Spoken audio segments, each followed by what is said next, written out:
Graça e paz do Senhor, amados. Bem-vindos a mais um culto. E vamos neste momento abrir nosso coração, louvar o nosso Deus e entregarmos por completo a Ele, porque Ele é bom. E convido nesta hora a fazer a tua oração. Paizinho querido, nós queremos nos apresentar diante de Ti, neste tempo, Senhor, de serviço a Ti, neste tempo de culto a Ti, ó Deus.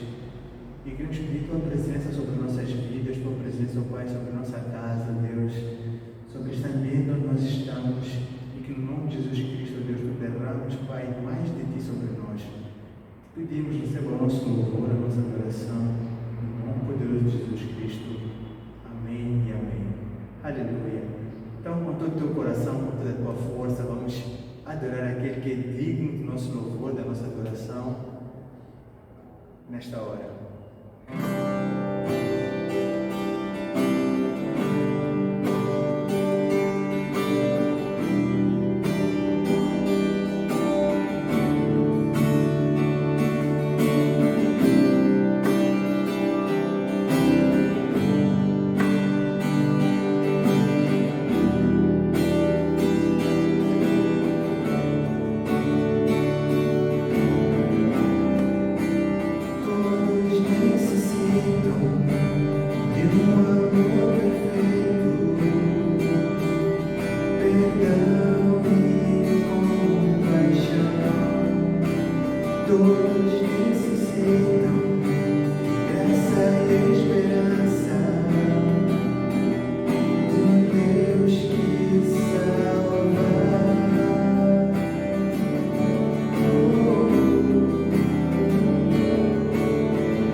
Santo,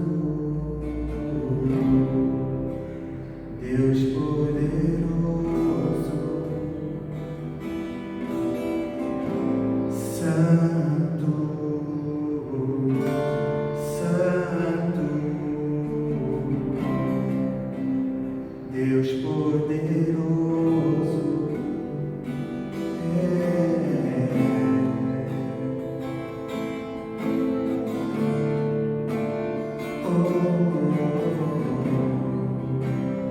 Deus poderoso, só uma palavra a dizer, só uma palavra a descrever, só uma palavra a dizer, só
paz do Senhor Jesus, amados irmãos, graças a Deus por termos mais uma oportunidade para podermos cultuar juntos e compartilharmos a palavra do Senhor, daquilo que Deus tem colocado nos nossos corações para nos fortalecer na nossa fé, amém? Até como diz o nosso tema neste mês, firmados na esperança. E não tem como nós estarmos firmados na nossa esperança em Cristo, na nossa esperança em Deus, na nossa fé em Deus, na certeza que nós temos daquilo que Deus significa, faz na nossa vida, se nós não ouvirmos a palavra. Porque a palavra, ela é o alimento para o nosso espírito e é por meio dela que flui, não é? Que nasce e cresce a nossa fé e a nossa esperança no nosso Deus.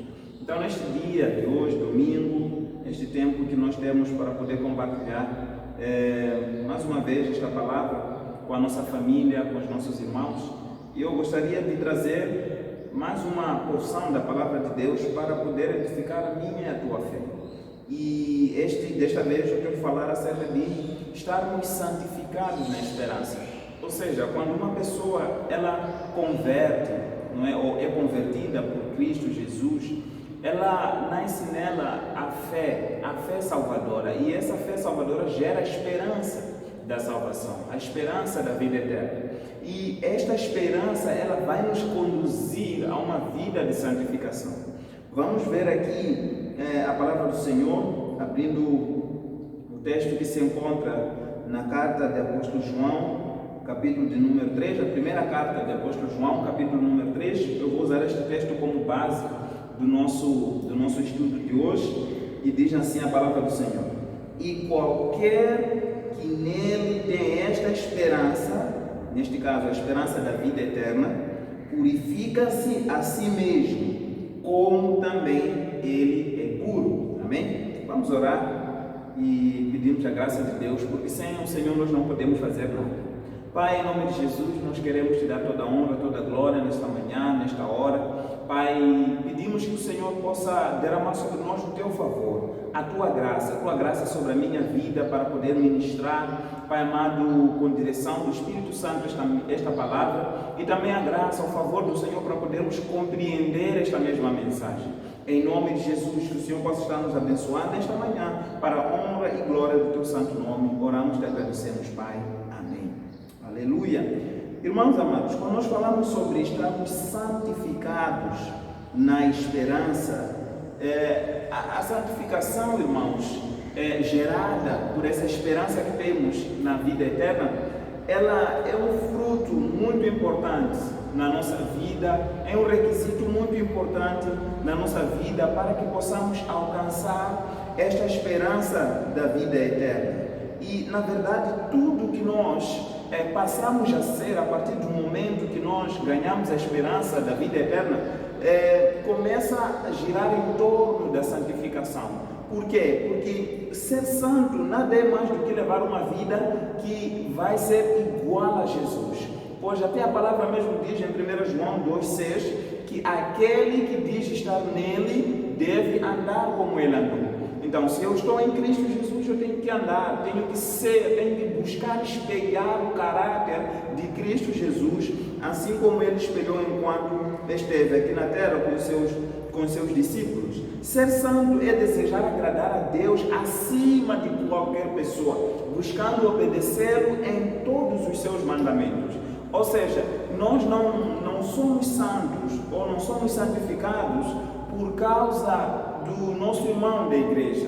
Ou seja, eu não sou santo por causa do meu irmão, ainda que eu ame muito o meu irmão. Eu não sou santo por causa do meu pastor, ainda que eu ame muito o meu pastor, a minha pastora. Mas a minha motivação para a santidade não são os meus pastores. Eu não sou santo por causa da minha esposa, ainda que eu ame muito a ela, mas não é ela a razão principal para a minha santificação. Eu não sou santo por causa da placa da minha igreja, do nome da minha congregação, ainda que eu me identifique tanto, eu ame ser um batista renovado, eu amo ser este homem que pertence a esta família, mas não é pela placa da minha congregação. a motivação que nos leva ou que deve nos levar a sermos santos, a sermos santificados, sermos moldados ao caráter de Cristo Jesus, tem que ser a pessoa do nosso Deus. E quando nós falamos de Deus, irmãos, nós estamos a falar do Pai, estamos a falar do Filho, estamos a falar do Espírito Santo. Quando vamos estudar a palavra de Deus, vamos encontrar versículos que vão começar a trazer uma certa orientação, que olha, nós somos santos para que o Pai esteja nesta posição, ou seja, Ele se agrade, Ele seja glorificado, que ainda vamos falar aqui à frente. Nós somos santos por causa do Filho, porque o Filho fez isso e mais aquilo. Somos santos por causa do Espírito Santo. E quando nós resumimos, quando nós unimos esta santificação motivada pelo Pai, pelo Filho e pelo Espírito Santo, nós encontramos aqui a santidade motivada por Deus, o único Deus que é composto pelo Pai, pelo Filho e pelo Espírito Santo. Então, irmãos, quando uma pessoa se converte, ela começa a gerar esse fruto da santificação, porque não é possível ser convertido e se conformar com o pecado. Não é possível ter esperança, dizer eu estou firmado na esperança em Cristo Jesus, mas ao mesmo tempo viver a minha vida como eu quero. Não é possível. Então eu tenho que ver aonde é que eu estou firmado, se estou firmado na esperança, se estamos firmados na esperança do nosso Senhor, nosso Deus, nosso Pai, nosso irmão Jesus, o Espírito Santo, nosso Consolador. Então tem que haver uma mudança de caráter. Não é? Alguém uma vez dava um exemplo deste que eu vi com um irmão e ele dizia assim, eu estava a acompanhar uma pregação e um pastor deu o exemplo, disse, olha, imagine você está na estrada e de repente aparece um caminhão e esse caminhão dá um atropelamento daqueles terríveis mesmo, atropela e te tira da estrada e te joga para fora. Não é? Se não for por um milagre mesmo, não tem como você sair daquele acidente sem ter sofrido nem sequer um arranhão. Ou seja, não é possível ter um choque com um caminhão e você não ser deformado. Em outras palavras, não é possível dizer eu tive um encontro com Cristo, eu agora tenho a esperança da salvação, eu agora vou ao céu pela graça de Deus, mas ao mesmo tempo continuar a viver a minha vida como eu vivia. Não tem como, não existe uma... A vida do pecado não coaduna com a vida santa em Cristo Jesus, não coaduna com a esperança em Cristo Jesus. Por isso que o apóstolo Paulo, em 1 João capítulo 5, versículo 18, ele vai dizer o seguinte: sabemos que todo aquele que é nascido de Deus não vive pecado. Não vive pecado. Por quê? Porque quando uma pessoa se converte verdadeiramente, não é necessário que o seu pastor persiga ele para ser santo. Não é necessário que os seus líderes persigam para que seja santo. Não é necessário que os seus irmãos da igreja estejam ali a lhe controlar para ser santo. Mas também nem é necessário ter uma consciência de medo, que não, eu tenho que ser santo, porque se não for santo vou ao inferno. Não é necessário essas coisas. Quando uma pessoa realmente tem a esperança, está firmada na esperança em Cristo Jesus, firmada na esperança da vida eterna que é dada pelo nosso Senhor Jesus Cristo, naturalmente começa a fluir o desejo de se conservar a si mesmo, como diz a palavra. É assim como termina o versículo. Sabemos que todo aquele que é nascido de Deus não vive pecando, porque conserva-se a si mesmo. Não é como ele diz aqui, mas o que de Deus é gerado conserva-se a si mesmo e o maligno não lhe toca. Então a luta com as trevas, quando nós estamos firmados na esperança, a luta contra as trevas torna-se a nossa luta. Quando nós estamos firmados na esperança, nós vamos começar a enfrentar Satanás com uma veemência tal que ninguém pode nos parar. Quando nós estamos firmados na esperança, nós vamos odiar as trevas e nós vamos amar a luz. As tentações de Satanás vão se tornar repugnantes para nós, pois agora nós somente nos imaginamos vivendo na luz como Ele na luz está. Firmados na esperança, vai nos conduzir à santificação. Por isso que eu estou a falar nessa manhã, estou a compartilhar esta mensagem que Deus colocou no meu coração. Santificados na esperança. Ou seja, por eu estar esperançoso em Cristo Jesus, eu tenho em minha vida o desejo de me santificar e eu vou buscar caminhar no caminho da santidade e Deus está comigo me ajudando para viver esta vida santa. E como eu disse, a razão principal não são pessoas, não é a igreja, o templo neste caso, ou a congregação, o nome da minha igreja que tem que estar lá no alto, porque se eu ser santo, então a minha igreja será bem falada. Mas a razão principal para a nossa santificação é Deus, é o Pai, é o Filho e é o Espírito Santo. Então vamos falar agora a santificação motivada pelo Pai. Como é que nós podemos olhar para a santidade que nós temos que ter, mas fundamentada no Pai? Quando nós falamos de santidade fundamentada no Pai, em Deus Pai, nós temos que olhar para aquilo que a Bíblia mesmo diz. Em 1 Tessalonicenses 4:3, a Bíblia diz o seguinte: porque esta é a vontade de Deus, o Pai, a vossa santificação, que cada um possa possuir o seu vaso em santificação e honra, e não na prostituição. Então, a vontade de Deus é que nós possamos viver uma vida santa. Deus deseja que sejamos santos como Ele é santo, como Ele disse lá em Levíticos 20:26. E ser-me-eis santos, porque eu, o Senhor, sou santo, e vos separei dos povos para serdes meus. Ou seja, quando nós somos separados por Deus, somos tirados de um lugar de desesperança, que é o reino das trevas, e somos transportados para o reino da luz e ganhamos a esperança na salvação em Cristo Jesus, nós somos separados por Deus. Quando isso acontece, aí nós começamos a viver uma vida de santidade e isso torna-se a prioridade da nossa vida, porque esta é a vontade de Deus. E quando nós falamos de vontade de Deus, significa que se nós obedecermos esta vontade, nosso Pai vai se agradar. Então a primeira razão que nos faz nós sermos santos por causa do Pai é que a santificação agrada o nosso Pai. Eu, como filho, o meu desejo é que meu pai biológico, ele sinta-se orgulhoso, ele sinta-se maravilhado por ter um filho obediente. Não é? Quando muitas vezes apareciam os amigos do meu pai, então o meu pai tinha aquele orgulho: este é meu filho Antônio, que ele me agrada, ele é um filho que agrada o meu coração, porque ele é obediente, ele é estudioso, ele é um menino organizado. Aí eu ficava, uau, que alegria, meu pai tem orgulho de mim. Então, quando nós vivemos uma vida santa, como diz a palavra, que esta é a vontade de Deus, a vossa santificação, então o Pai se agrada da nossa vida. Então, a primeira razão é que a santificação agrada o nosso Pai. A segunda, ainda dentro da santificação motivada pelo Pai, é a de glorificar o seu nome.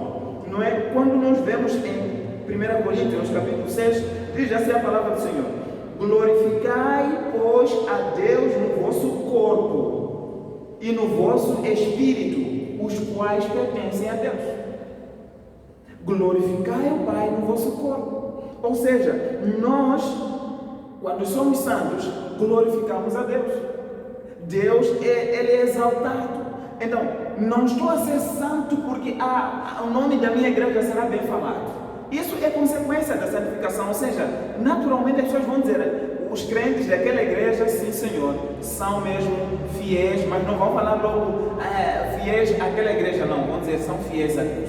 Por quê? Porque o nome do nosso Pai é glorificado. A nossa missão é sermos santos, irrepreensíveis e sinceros, filhos de Deus inculpáveis, no meio de uma geração corrompida e perversa, entre a qual nós temos que resplandecer como astros no mundo, mediante a nossa santidade. Ou seja, pela nossa santidade nós temos que ser luzeiros. Por isso que ele disse: brilhe a vossa luz por meio das vossas boas obras. Brilhe a vossa luz e glorifique ao Pai por meio da vossa santificação. Então, nós somos chamados a escolher deixar o pecado e a recebermos a vida santa do nosso Pai, porque ali o nosso Pai será glorificado. Quando você decide deixar a bebedice e começar a buscar uma vida sóbria, isso glorifica o Pai. Quando você decide, por exemplo, deixar a vida de impurezas, pornografias e toda a área de coisas impuras e começa a viver uma vida pura, piedosa, em castidade e santidade, isso glorifica o Pai. Quando nós decidimos deixar toda sorte de mentiras, invejas, fofocas, gluttonarias, tudo aquilo que não agrada ao Pai, mentiras, tudo aquilo que não glorifica o seu santo nome, e começamos a andar numa vida que realmente exalta o Senhor, que é a vida de santidade, isto vai glorificar ao nome do nosso Pai. Então, a segunda razão que vai nos fazer sermos santos por causa do Pai é a questão de a santificação glorificar o nome do nosso Pai. E para além de agradar a Deus, glorifica a Deus. E para além de glorificar a Deus, também tem uma outra coisa que a santificação faz para o nosso Pai. O que é? Vamos ver. É a questão de estabelecer a comunhão com Ele. Em 1 João, capítulo 1, versículo 6, a palavra do Senhor diz assim: se dissermos que temos comunhão com Ele, nesse caso Deus, e andarmos em trevas, mentimos e não praticamos a verdade. Então, uma pessoa que diz, eu tenho comunhão com Deus, né? Às vezes nós perguntamos para algumas pessoas, né? Como é que está a sua vida de comunhão com Deus? A minha vida de comunhão com Deus está ótima, está tudo bem, não há problema nenhum. Mas, se formos a ver essa pessoa, está andando numa vida torta, à direita, depravada, no pecado, mas ele acha que tem comunhão com Deus. Como? Não é possível. João nos está dizendo, se nós dizemos temos comunhão com Ele, mas em contrapartida andarmos nas trevas, não há possibilidade, não se mistura, é como óleo e água, não há, a densidade é diferente. Não é possível. Então, a santificação, ela vai manter a nossa comunhão, ou seja, vai estabelecer a nossa comunhão com o nosso Pai. O nosso Pai nos ama, Deus nos ama, Deus te ama, mas Ele odeia o pecado. Por isso, se nós queremos manter uma comunhão com o nosso Pai, nós precisamos concordar com Ele andando numa vida de santidade. Então, a primeira razão, irmãos, quando uma pessoa tem esperança em Cristo, quando a sua fé já é estabelecida, é gerada por Deus para a salvação, ela recebe a conversão em Cristo Jesus, uma das coisas que vai lhe motivar a ser santo é a razão de a santificação ser agradável, ser algo que glorifica e ser algo que estabelece a comunhão com o nosso Pai. Aleluia!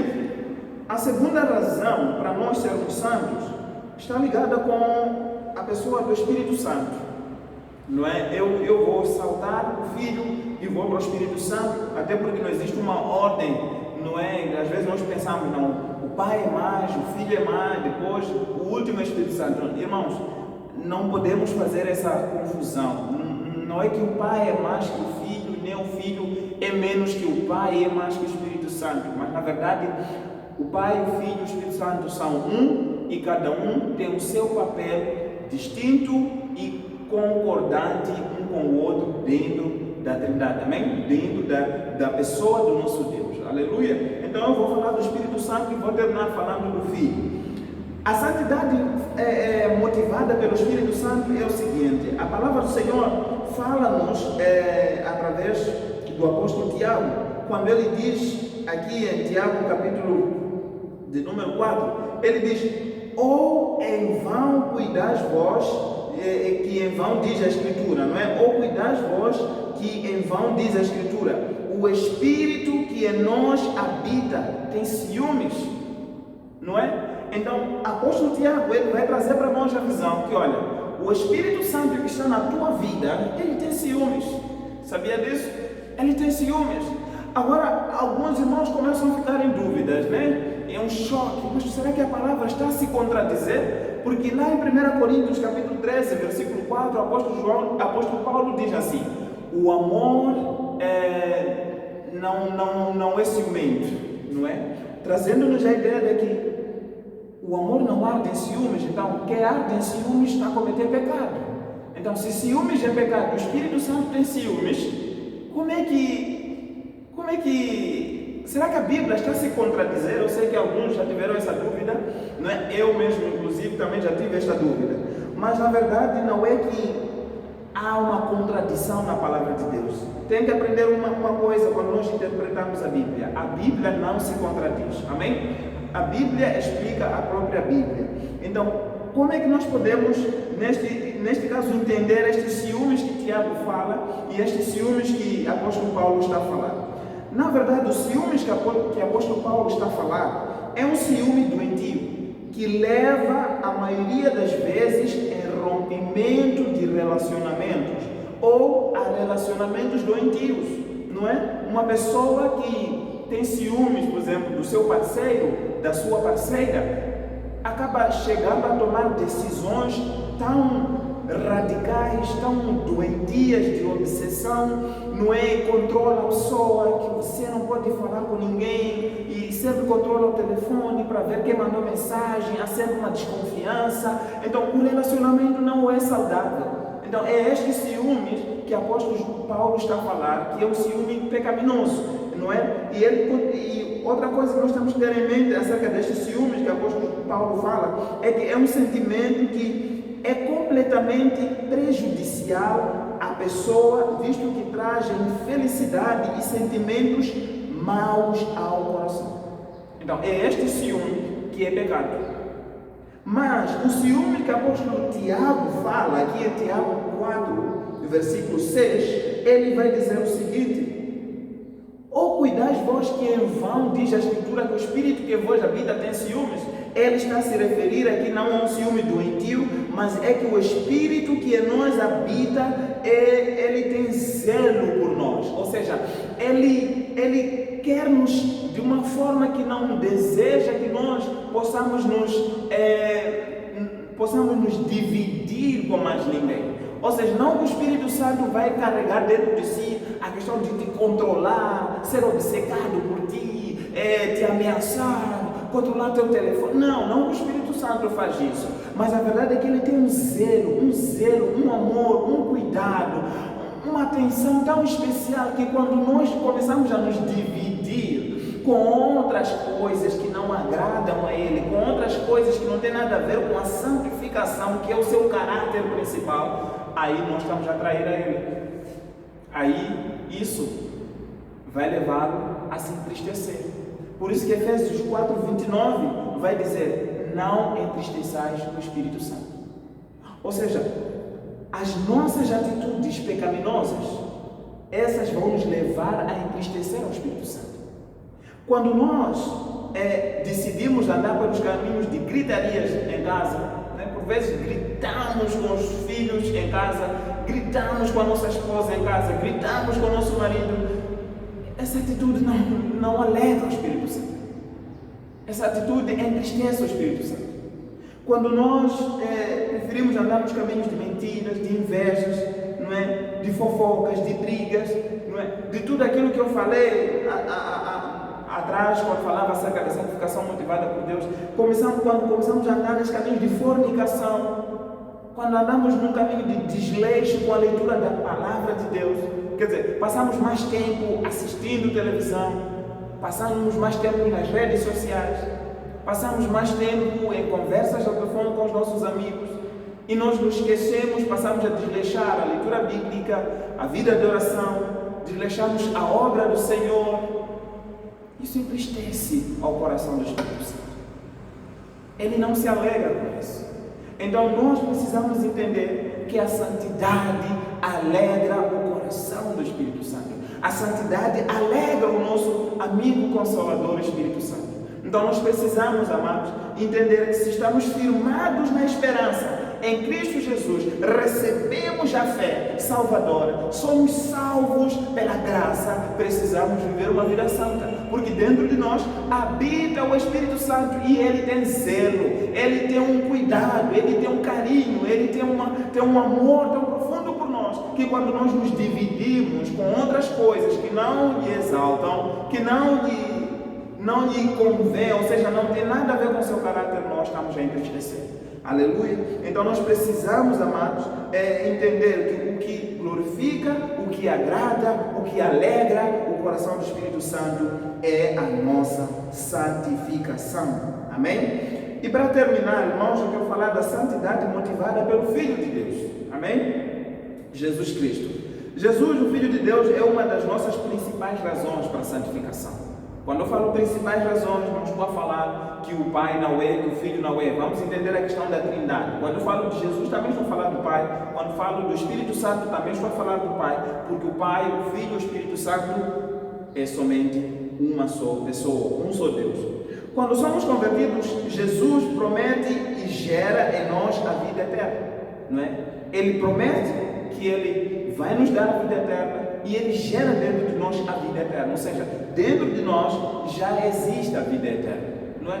Alguns estavam, não é, lá no livro de Lucas, chegaram para Jesus e falaram: Senhor, temos ouvido que a vida eterna, que o reino de Deus está ali, está a colar. Jesus disse: não. O reino de Deus não está lá, não está a colar, não está ali. Porque muitos vão vir a dizer: está ali, está a colar. O reino de Deus está do outro lado. Não. Lembre sempre uma coisa: o reino de Deus está dentro de vocês. Então a vida eterna, ela já é gerada dentro de nós quando nós recebemos a Jesus. Agora, a Bíblia vai falar em Hebreus 12:14: segui a paz com todos e a santificação, sem a qual o quê? Sem a qual santificação ninguém verá ao Senhor Jesus. Então, para que nós possamos ver ao Senhor na sua vida, para que nós possamos morar com Ele para a eternidade, há uma necessidade de nós seguirmos a paz e, sobretudo, a santificação, porque com isto veremos ao Senhor. Amém? Para a entrada nas mansões celestiais, não basta apenas nós recebermos a salvação pela fé em Cristo. Esta fé deve ser mostrada através de obras, como o apóstolo Tiago vai dizer: toda fé sem obras é morta. Ou o fruto de santidade. Se nós pegarmos a fé e juntarmos com o fruto de santidade, a vida de santidade, a santificação, ou seja, pegarmos a esperança, não é a nossa esperança, e juntarmos com a nossa fé, aliás, juntarmos com a nossa santidade, aí vai ser gerada a entrada nas mansões celestiais. Como assim? Irmão, nós não somos salvos afinal pela graça? Sim, somos salvos pela graça. Mas o apóstolo Paulo vai dizer: será que a graça é a permissão para vivermos deliberadamente? Para vivermos no pecado? Vivermos como nós queremos? Não. A graça de Deus não é para isso. Muito pelo contrário. Porque a graça de Deus foi manifestada ensinando aos homens que eles precisam se despir das concupiscências mundanas para buscar uma vida reta, santa, justa, piedosa na presença do Senhor. Então, quando nós estamos salvos em Cristo, naturalmente vai começar a ser gerada a vontade de santificação.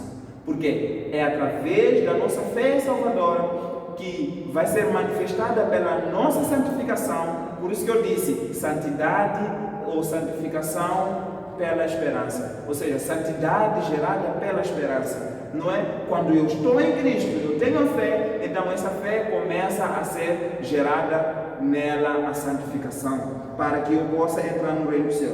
Vamos entender um pouco mais para frente o que eu quero aqui transmitir para os irmãos. Quando nós olhamos para Mateus capítulo 7, a partir do versículo 17 até o 23, Jesus vai trazer para nós uma revelação apocalíptica, não é uma revelação dos últimos dias, onde ele vai falar especificamente no versículo 21, dizendo o seguinte: nem todo aquele que me diz Senhor, Senhor entrará no reino dos céus, mas somente aquele que faz a vontade de meu Pai. Neste caso, que vontade do meu Pai? A santificação, que já falamos, que está nos céus. Ou seja, a vontade do meu Pai que está nos céus. Então, Jesus vai deixar claro que não importa se você é homem ou mulher, não importa se você é rico ou pobre, não importa se você é servo ou senhor, não importa se você é líder religioso ou um leigo cristão, não importa quem quer que você seja, esta revelação concerne a ti mesmo. Não basta apenas confiar nas suas obras aparentes, Não basta apenas achar que o fato de apenas um dia ter recebido a salvação, isso já está carimbado, eu posso viver como eu quero, não é? E vou fazer as coisas como eu acho, basta servir um pouco ao Senhor, fazer algumas coisinhas, expulsar demônios, ajudar os pobres, os necessitados, então isso já basta, mas eu posso viver a beber, a fumar, a prostituir, achar que pode viver a sua vida assim como você está vivendo. Não, porque a entrada no reino dos céus, ela também tem a ver com a nossa santificação. Se está salvo verdadeiramente, se está afirmado na esperança verdadeiramente, então essa esperança vai gerar em ti santificação, por causa da esperança para a entrada no reino dos céus. Apocalipse capítulo 22 vai dizer assim, no versículo 15, ficarão de fora. Quem ficará de fora? Ficarão de fora os feiticeiros, os cães, os que prostituem, os homicidas, os idólatras e qualquer que ama e comete a mentira. Ficarão de fora, não há onde entrar. Mas, no versículo 14, ele vai dizer assim: mas bem-aventurados aqueles que guardam os seus mandamentos, para que tenham direito à árvore da vida e possam entrar na cidade pelas portas. Então Jesus deixa bem claro que para entrar pelas portas é necessário que haja santificação. Por quê? Porque se você não viver uma vida santa, ficará de fora. Então, a tua esperança pelo reino dos céus, a tua esperança pela vida eterna, a tua esperança pela vinda do Messias, pela vinda de Jesus, na sua segunda vinda, para buscar a igreja, o reino dos céus, essa esperança tem que gerar em ti uma vida de santidade. Porque lá nos céus não haverá a possibilidade de assaltar o céu. Assaltar o céu dos céus, entrar pela janela ou entrar pelo muro, pular, não, os querubins não deixariam isso acontecer. Então, se nós queremos entrar pela porta, tem que haver em nós, irmãos, concordância com a vida de santidade que o Senhor Jesus quer para nós. Aleluia! Para terminar, vou pegar o versículo que eu li no princípio, que é 1 João capítulo 3, versículo 2 e 3. João vai dizer: qualquer que nele tem esta esperança, qualquer que nele tem esta esperança, em outras palavras, qualquer que nele está firmado nesta esperança. Se você está firmado nesta esperança da vida eterna, purifica-se a si mesmo, como também ele é puro. Aleluia! Como também ele é puro. Se tem essa esperança, se está firmado na esperança, tem que haver santidade gerada por essa esperança. Sabe, se você tem essa esperança em Cristo Jesus, se há essa esperança da vinda, segunda vinda, do retorno de Cristo para buscar a sua igreja, que é o arrebatamento da igreja, se você tem essa convicção que está em Cristo Jesus, começa a vigiar a sua vida, começa a buscar de Deus: Senhor, santifica a minha vida, que esta esperança gere dentro do meu coração o fruto de santidade. Porque não importa se é amilenista, porque eu creio que a igreja será arrebatada antes dos 1000 anos, não importa se é pré-milenista, não é? Não importa se é pós-milenista, né? O amilenista é aquele que não é que acredita, não, eu creio que a igreja será arrebatada dentro do milênio, outro não, o pré, não, eu creio que é antes do milênio, o outro é pós. Não importa. Não importa quando isso vai acontecer. O importante é a tua santificação. Não, eu sou calvinista. Não, eu sou um arminiano puro. Não, eu sou um pouco dos dois. Não importa, irmão, não importa. Santifica-te. Amém? Santifica-te. Purifica-se a si mesmo. João vai dizer isso. Tem essa esperança. Independentemente de que doutrina escatológica você acredita, independentemente de que teologia você segue, purifique-se a si mesmo, assim como ele também. Jesus é puro. Aleluia! Que Deus possa abençoar a sua vida, de maneira que nós possamos viver a santidade gerada pela esperança. Que nós possamos ser santos, entendendo que a santidade agrada ao Pai, glorifica ao Pai. E também a santidade mantém e estabelece a nossa comunhão com o Pai. Entendendo que a santidade alegra o coração do Espírito Santo. Sabendo também que a santidade, ela é uma manifestação, não é, da nossa esperança para a vida eterna. A santidade também faz parte de um dos pacotes para que nós possamos entrar no reino dos céus. A graça de Deus foi manifestada e ela nos ensina que temos que buscar viver uma vida agradável ao Senhor. Purificarmos a nós mesmos como Ele é santo, independentemente de teologias, escatologias e muitos dias que nós acreditamos. Precisamos, irmãos, nos fundamentar a nossa esperança na santidade do Senhor. Amém? Que a nossa esperança produza santidade para o Senhor. Que o Senhor te abençoe, que o Senhor te ajude a ser santo, te ajude a andar em santidade, que você viva uma vida santa e assim, quando o Senhor voltar, todos nós possamos subir. Aleluia. Vamos orar. Pai amado, em nome de Jesus, nós queremos bendizer o teu santo nome. Obrigado, Senhor, porque está a começar mais uma semana. Uma semana, Senhor, de renovo, uma semana, Senhor, de restauração, uma semana de coisas novas. Pai, em nome de Jesus, eu oro nesta manhã para que o Senhor esteja abençoando a vida dos meus irmãos. Eu oro nesta hora para que o Senhor esteja a derramar sobre a vida de cada um, Senhor, Pai amado, a fé, e essa fé possa produzir a santificação. Que não seja um peso, que não seja um esforço, mas seja uma alegria vivermos em santidade, para que possamos glorificar o teu santo nome, em nome de Jesus Cristo, Pai. Eu oro e te agradeço, porque o Senhor é maravilhoso, e nós sabemos, Pai, que se o Senhor é conosco, ninguém será contra nós. Permaneceremos firmes até que o Senhor volte para glorificarmos ao teu santo nome. Em nome de Jesus, amém. Aleluia. Deus abençoe.